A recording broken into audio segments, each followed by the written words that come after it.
কাঁচা তালের কিন্তু একদম ইউনিক একটা রেসিপি। এই তালের সময় কিন্তু আপনারা কাঁচা তাল দিয়ে এরকম একটা রেসিপি কিন্তু বানিয়ে দেখতেই পারেন। নমস্কার বন্ধুরা, নিমকি রান্নাতে সবাইকে স্বাগত। প্রচণ্ড গরম পড়ে গেছে, আর গরমের তাল তো আমরা সবাই খাই, কিন্তু সেটা কাঁচাভাবে খাই। আজকে তাল দিয়ে দারুণ একটা নিত্য নতুন রেসিপি করে দেখাবো। ভিডিওটি প্রথম থেকে শেষ পর্যন্ত দেখতে থাকুন, আশা করি তালের এই রেসিপিটা ভালো লাগবে। প্রথমে আমার তালগুলোকে কেটে নিতে হবে। তালের এই রেসিপিটা করার জন্য আমি এখানে দুটো তাল নিয়ে নিয়েছি, আর তালগুলোকে চামচের সাহায্যে তুলে নিচ্ছি। দেখুন, তালের রেসিপি করার জন্য আমি এখানে কত তাল কেটে ফেলেছি, কিন্তু একটাও তাল এখানে ভালো নয়। কিন্তু এই তালগুলো দেখুন, ছোট সাইজের হলেও কত সুন্দর তাল। এখান থেকেই আমি বেশ কিছুটা পরিমাণ তাল এখানে গামলার মধ্যে দেখুন ছাড়িয়ে বের করে নিয়েছি।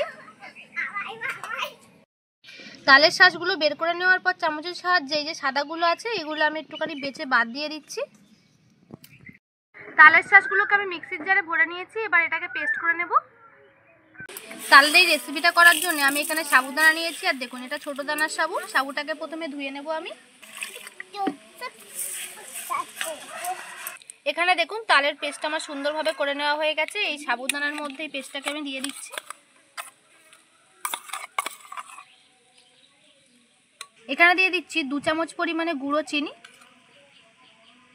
দিয়ে দিচ্ছি এখানে 10 টাকার প্যাকেটের একটা গুঁড়ো দুধের প্যাকেট। এবার এই সাবুদানাটাকে আমি মাখিয়ে নিচ্ছি।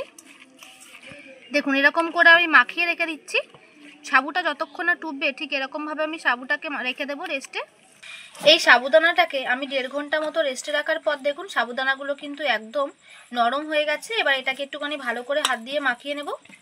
আর জলগুলো দেখুন একদম তালের জলটা যেটা ছিল টেনে একদম কিন্তু টাইট হয়ে গেছে।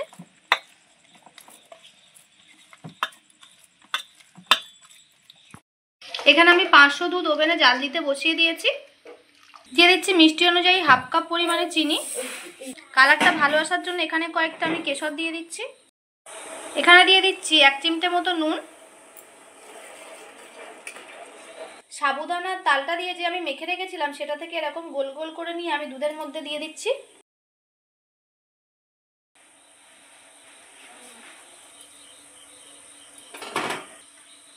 আর এই যে এটা একটু পাতলা টাইপের আছে, এগুলো কিন্তু দুধের মধ্যে ফোটালে একদমই ভেঙে যাবে না।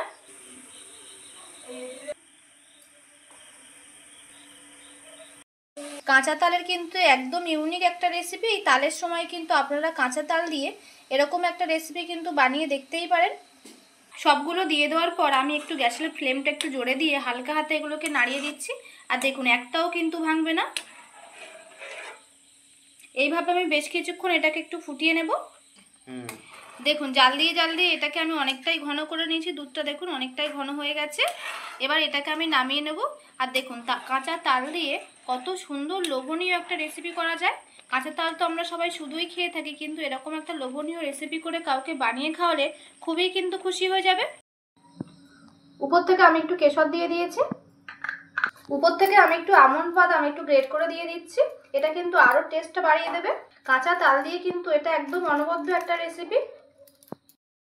দেখুন তালের এই রেসিপিটা আমার একদম রেডি হয়ে গেছে। আর কতটা সুন্দর হচ্ছে সেটা আমি একটু কেটে দেখিয়ে দিচ্ছি।